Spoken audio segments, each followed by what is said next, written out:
Okay. Yeah, thanks for coming to my talk. My name is Yoshinari Nishiki. For short, I'm known as Inari.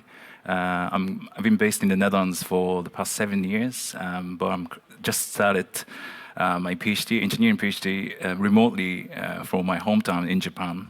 Yeah, I'm really sort of living in between the Netherlands and Japan right now.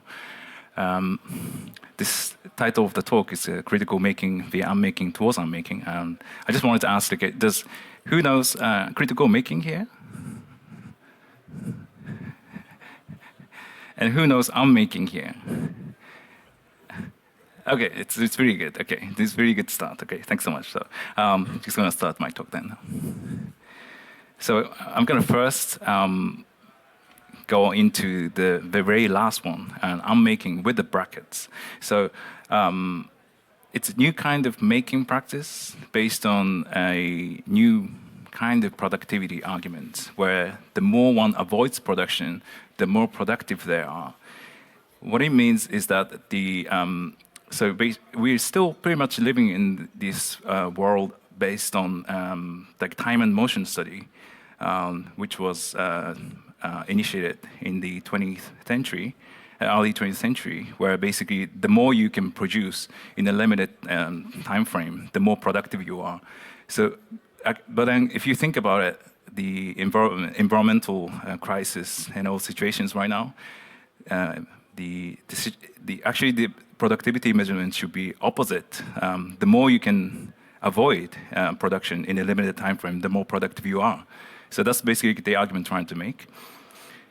And here in Unmaking, with the very last one with the brackets, the most important thing is still, though, creativity in avoiding production. So I'm not just talking about just lying in bed all day and just not doing nothing, but instead I'm kind of trying to somehow value creativity here. And so I'm trying to kind of come up with this measure other than recycling or reuse or upcycling. So this is the historical transition of making movements since 2005. Some may argue against the end of the maker movement in 2019. So it's basically the main company who was behind this movement went bankrupt. So some people argue that this was the sort of definitive moment where this movement finished. And in 2011, somebody called Matto Rato, he wrote this paper about critical making. It's basically about trying to think through making. So actually, the subject, the making, the made objects themselves are not the sort of most important things, but to think through it is the sort of the most important thing. And then from about 2020, there's this new thing called unmaking. Before then, the people have been using this term unmaking, but only in a set with making. So in other words, making and unmaking of something. It means that digging deeply into a subject. But then people started to use this term unmaking independently around 2020. And it means has a sort of degrowth aspect to it, and it has sort of anti-capitalist attitude in it. And I'm more interested in the especially the one in the field of human-computer interaction, the way they use this term. And then since last year, I started Unmaking. I did already twice Unmaker Fair in Delft and Eindhoven last year, and yeah, and also like I've been doing some talks around unmaking, and also like kind of trying to come up with unmade objects and all that. And okay, so for those who don't know much maybe about making movements, I'm gonna dive into what it means for each movement. So make a movement, for me, this is the best maker object made ever. So it's called a mind over melon. made by Hackerspace in Louisville in the United States in 2012. So it's basically it's a Force, we call it Star Wars Force kind of gadget. You basically kind of concentrate, and then sort of the device detects the sort of your concentration, and then triggers something. But they connect it with the explosion of a watermelon. So I think it's a really nice object. And in critical making, as I said before, the aim of this movement is not to make objects, but to think through it. So in W. Song, and this paper has been referenced so much, and it's basically about how they shifted the point of 3D making from making a perfect object that might last forever to some objects that's kind of designed to decay through designated patterns of some sort of destruction. So in other words, they're trying to find aesthetics in the modes of decay rather than kind of trying to achieve plastic perfection. So what I try to do in this talk is that so each movement has its own sort of most representative publication. So for Maker Movements, Maker Magazine, I especially focused on the one before Make Community Takeover. So this was, like I said before, in a sense, the end of the Maker Movement proper, and it became a community instead. So, and for critical making, it's one of the most prominent figures, Garnet Heltz, and he made it's kind of zine-like publication, and so and for Unmaking, recently came out this special issue on Unmaking from this journal called Tokai. So it's connected to this conference called CAI, which is one of the most biggest conferences in the human-computer interaction.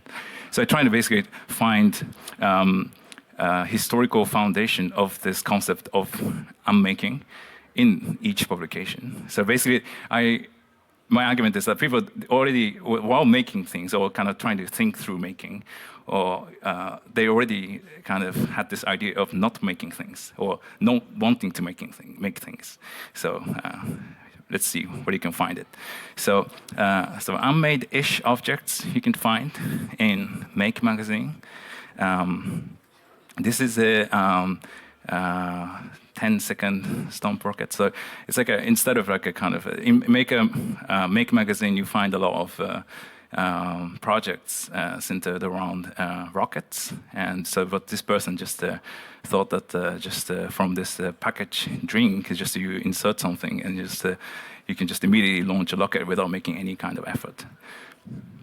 So this is the second object, Eco Gym. So it's like somebody in rural Spain, I think, they came up with making gym machines out of discarded, mainly wood materials, and then just to kind of open up the gym to the public for free. So this is a dirty car art. So you sometimes see extremely dirty cars on the street, and then somebody actually took the opportunity and then just trying to make art on those very dirty cars. So this is super green greenhouse. So yeah, somebody made it's quite. This one's quite straightforward, but somebody trying to make a greenhouse out of the plastic bottles. So this is a paper hardware. So this is somebody trying to make a the electronic appliance, but solely made from paper that looks real but not functional. So this one is a shelter from the bus. So it's kind of somebody trying to make a bus stop out of it's an old bus. So this is Stone Age telegraph. So somebody trying to send a telegraph message with materials only you can find in the forest. And apparently he succeeded it or something like that. So in critical making, you find different kinds of objects to make a movement because their aim is not to make things, but to think through making things. So this one, the first one called a huggable atomic mushroom. So instead of making bombs, somebody made a bomb in a way that you can hug, and so then kind of exploded. So this is the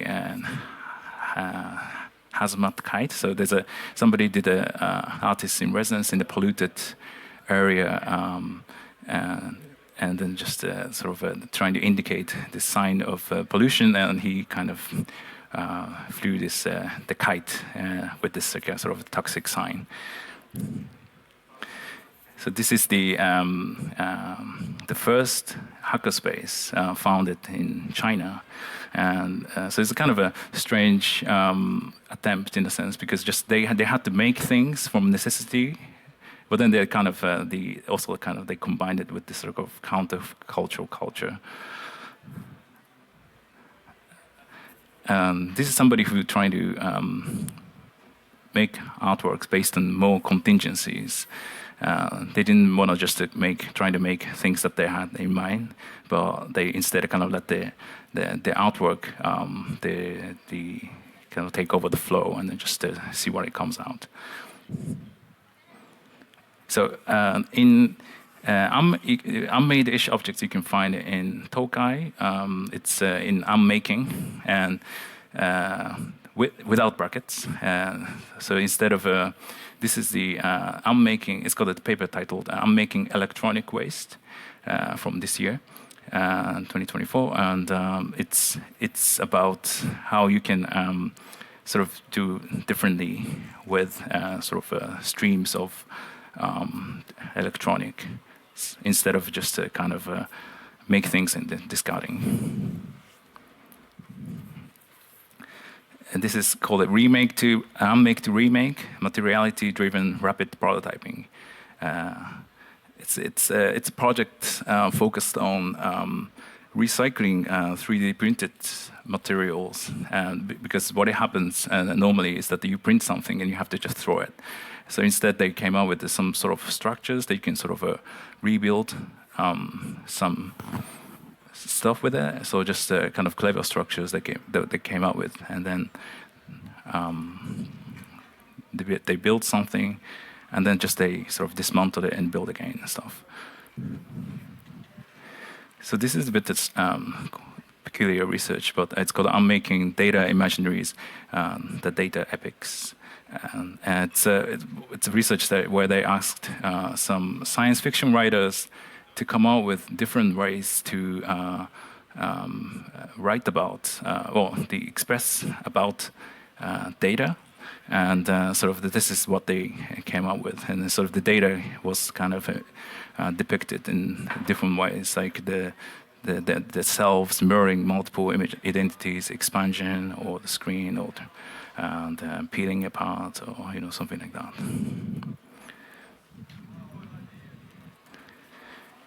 So what Unmaking is, but still it's kind of maybe blur for many people. But based on this researcher in the 1990s, the two ecologists. So two ecologists means that the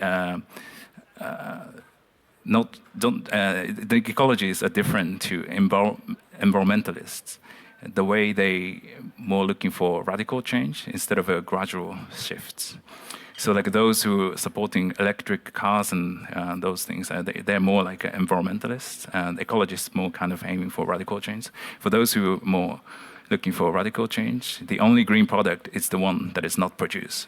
So he rather kind of, I assume he rather said that like as a sort of hypothesis, like sort of, it's not probably actually, there's no object like that. So, it's kind of almost ironical. But then what I'm trying to do in my research is trying to make such actual thing while not escaping for virtuality or the or investing or something like that. So my aim is actually how you can sort of still make value or create value while not making things.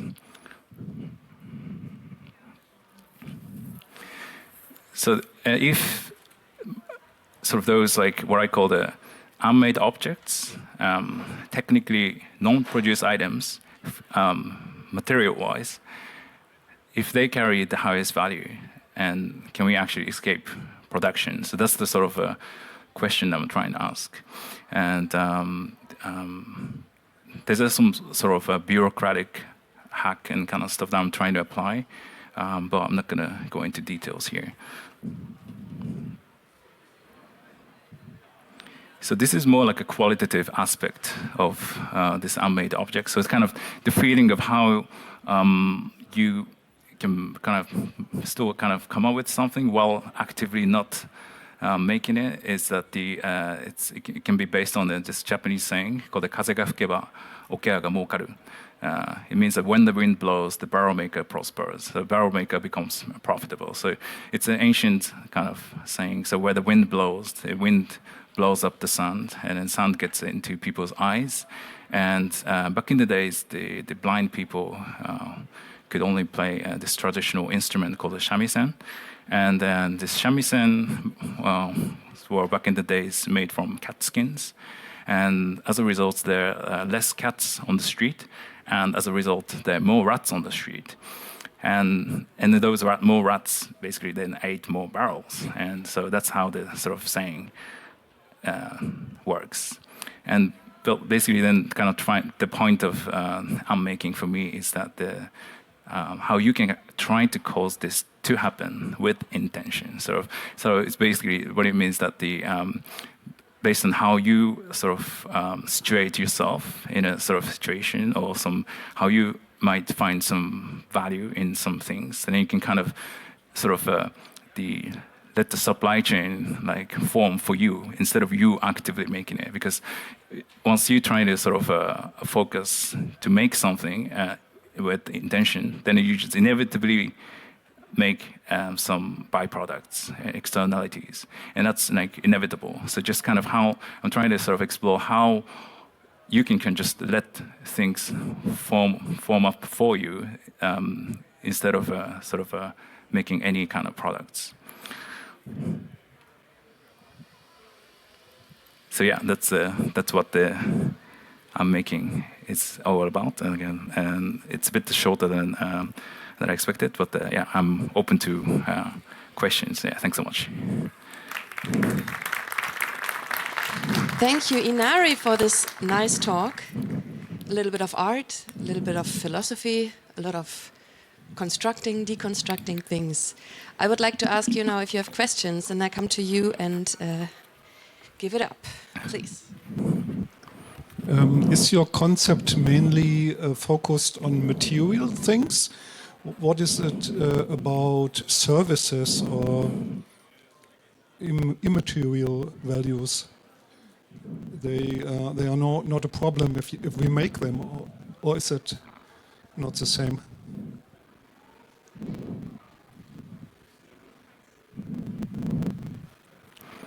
Okay, so I'm kind of here. Well, in my research, like I'm more focused on materials, just as a kind of make more point to the material culture in general.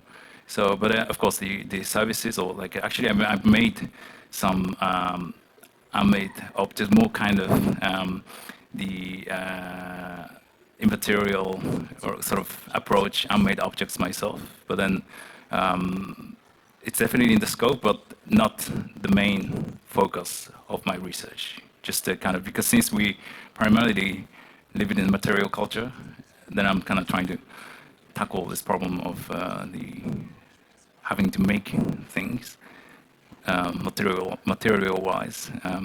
So yeah, so that's if I'm answering to your question correctly. Yeah. Okay, next question. Yeah, so all this is super, super fascinating. I've never heard of any of it before. It's awesome.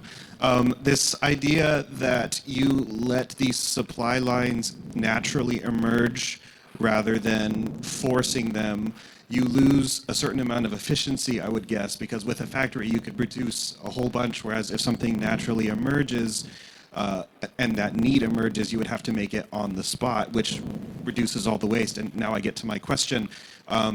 That inefficiency is preferable to the alternative of forcing a product from an ecological perspective. That's the claim that you're making, that the inefficiency is a good trade-off to have. From an ecological perspective. Like it's a natural thing. It will be more inefficient, but the trade-off is worth it from an ecological perspective. Is that correct? It's more of actually like how what I'm trying to focus is that the like a value, like I said, like a value creation. So like how people might find more value in this sort of I wouldn't just say inefficient process. So as I have a kind of good example. So I first found the sort of plastic bucket, a quite large one. Then I immediately thought, oh, maybe I can make a bath like in my rooftop. But I needed sort of this hose. But then somehow I thought, like, Mom, I don't want to buy this hose. But just probably like I live in Rotterdam in the Netherlands, so just you find many things on the street. And I just thought to myself, yeah, probably I'll find this hose at some point, and just kind of let this idea float. And then just one day, as I'm just walking on the street, oh yeah, I did find this hose. Okay, great. And then sort of get this sort of sorted. And then I sort of effectively, the main difference between just buying this hose from a store and just finding is just you just avoided the whole bunch of the change that's just created for this hose. So just the kind of people, I don't know where this hose come from, but just all the primary materials to all the sort of transportation, everything. You just skipped everything, right? And I think I find more value in this process. So it's just not about efficiency. I mean, it's more efficient in a sense. Yeah. Kind of, yeah. And it's a very hyper-aware state of being, of watching these things emerge naturally. Yeah. So we have a few more questions here, and a reminder for the internet, you can send us your questions on Matrix channel for the Huff stage. So feel free to ask some more questions. Please go on with the next one. Hey, so that story that you just told about finding the bucket and looking for the hoses, it's a very familiar one for anybody who's grown up in like a low socioeconomic background. I grew up in a real white trash situation, and that's exactly how you build everything. So boats, clotheslines, furniture, that's just how you do it when you're a poor person. So how do you connect what you're working on to existing, cultures of unmaking that have been going on for, since there are people probably? You mean the connection of my research to the already existing stream of unmaking? Yeah, correct. Because it sounds like stuff that people have been doing, poor people specifically, have been doing forever. Oh, I see. Okay. In that sense, I think that's also the kind of yeah, but I think it's more about my approach is kind of more intervention in terms of value. I think sort of how I'm trying to sort of I guess the way it is right now is done by more like the way you say poor people. I think it's not like valued right now, which is kind of basically then sort of in general maybe, and then I'm kind of trying to sort of in a sense kind of reframe it those kind of activities as a sort of more valuable sort of things that you can do. And I think it's more that kind of a direction I'm kind of trying to make connection to, I think. Okay. I'm quite a Mali here, so I'm kind of capitalist, entrepreneur, creative person. I'm not the unmaker. However, I do like the process of creative distraction and reduction of the things. And what kind of gets me, if you try to use this sort of thinking on reduction or simplifying things, kind of like the controlling this control distraction, because what I had from your presentation, it was more like absolute, like removing things. But if the process can be applied as a reducing things, it might be quite useful even in creative approach. What's your opinion on that? Yeah, that's actually well, I didn't sort of touch upon it in my presentation, but that's exactly what I'm trying to do. So I have this like the bureaucratic hack that I mentioned is it's basically the about 85% rules that's mainly applied to wine products in Europe. So if you wanted to kind of call something some wine from somewhere, then above 85% of the wine or grapes has to come from this region. But in other words, you can, 15% of the grapes can come from anywhere. And if you kind of try to swap that sort of statement, then you can effectively say that if 85% was made in nowhere, then if 15% was made in somewhere, then you can still call it. It was not made anywhere, like bureaucratically. So just kind of that's the kind of a bureaucratic hack I'm trying to make. And so actually, my aim is actually more sticking to this 15% line of making, then just to kind of then it sort of you can on paper say that you didn't make it. Sort of yeah, that's the sort of. Then I do recommend renaming the concept. Because the unmaking can make a lot of people nervous. Not people in this audience. I do believe people in this audience are fine, but people outside of this audience will get really like, oh my God, it's another anarchist destroying my world, which is stupid, but that's the life. But I think that the creative distraction thing is definitely something. Yeah, I'm sorry. So let's go on here.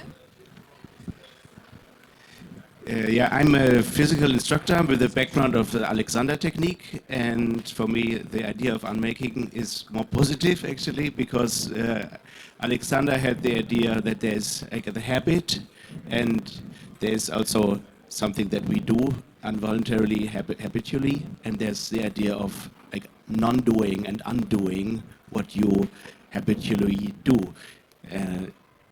Was this idea of habitual making something that came up in your work? So I'm not familiar with the Alexander technique. Would you be able to maybe like elaborate on this? What it is?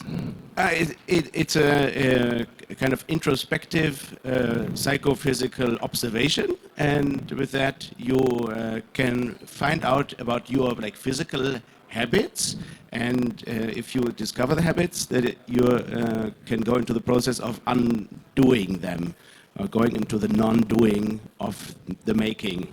But for that you have to go through the process of discovering what is actually the habit that creates this like continuously bringing you back in doing the same and producing the same. And I think sometimes it's interesting to think about all our production that we do, all this producing is also probably has the background of habitual repetition, and it's difficult to escape from going on making. So that was interesting for me. But I think the question what is behind is this like habit that creates the repetition. Yeah, I mean that's how I'm kind of trying to also sort of differentiate this concept from like recycling or reuse or upcycling in the way that sort of, well, in my opinion, like those three concepts, they typically kind of do copy and paste. If one finds something, then just to kind of carry on doing the same method. It's like, for example, a good example is like a mushroom grown on the coffee waste or something like that. And just once find something, and then just to kind of do the copy and paste. But I'm making, and I'm kind of trying to advocate, is that the basically kind of trying to make a one-of-a-kind sort of object, sort of one-of-a-kind process. So that's why like I sort of trying to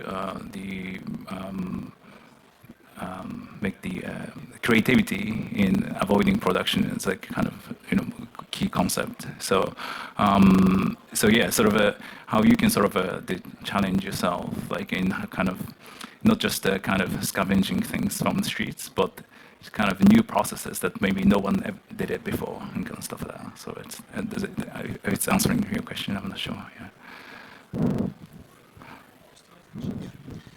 So I just wanted to make sure I understood one portion correctly, where, unlike the whole is unmaking good or bad or anarchist versus capitalist type thing, you're trying to prove a value in unmaking where those terms barely even apply, because if you can find a value in the process of unmaking, then people, even entrepreneurs and things, will naturally move in that direction because there is value there. Is that what you're saying? Am I understanding that correctly? If you can find value in that unmaking with the bracket system, then people, businesses, all these things will naturally be moving in that direction, which is both good for, from an ecological perspective, but also from a human fulfillment and potentially even a business perspective. I mean, it's true, but then already like businesses are kind of trying to like more or less superficially kind of trying to kind of show that they head towards this direction. So a good example is like once I found this beer on the train in Germany, where they stated it's made from, it's kind of ticking sort of all the points, like they in this beer they actually make from waste bread instead of like not all, but just a part of it is made from waste bread, and also kind of carbon neutral, and kind of all these pressing all the buttons in a sense. But then at the same time, then I had a question: so why are you still then making it? Just to kind of course, if you wanted to, kind of businesses are already saying they have to kind of almost they're forced to say that either like superficially or substantially that they're like making effort towards this direction of not making.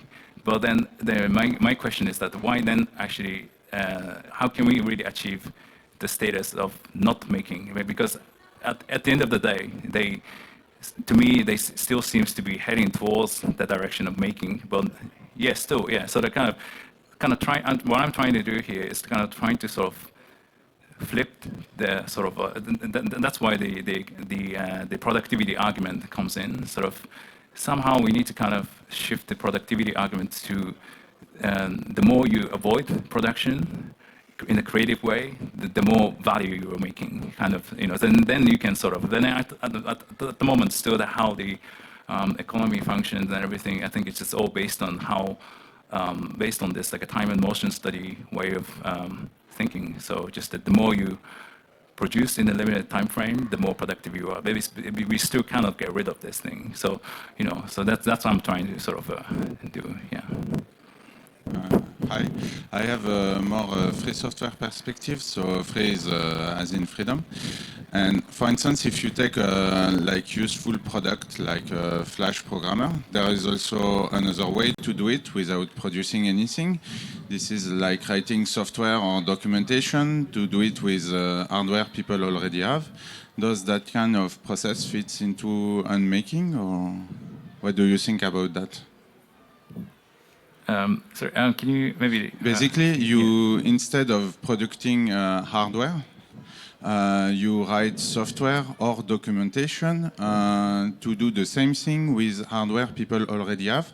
This means that, for instance, if people have microcontrollers, you will try to support as many of them to do a specific function.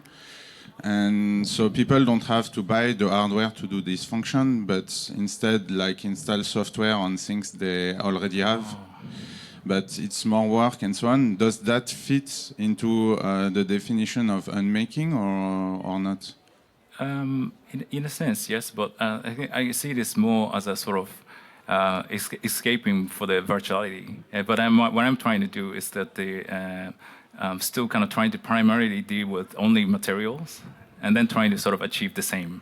So maybe I would maybe even ask the whole sort of if you maybe should have this function in the first place, and maybe I decide then not to do it or something like that. And then maybe that might be more fitted to unmaking than sort of virtualizing the functions. Okay. The assumption was that the function was useful, obviously. Thanks so much.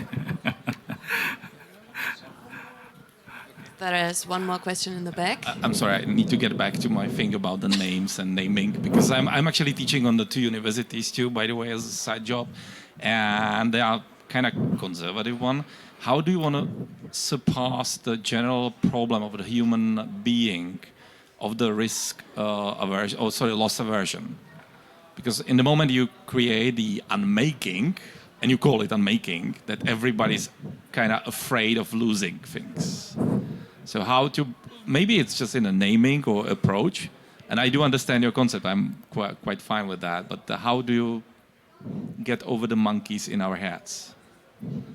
Well, I still haven't come up with the way, so that's why like it's still the kind of unmaking bracket around un.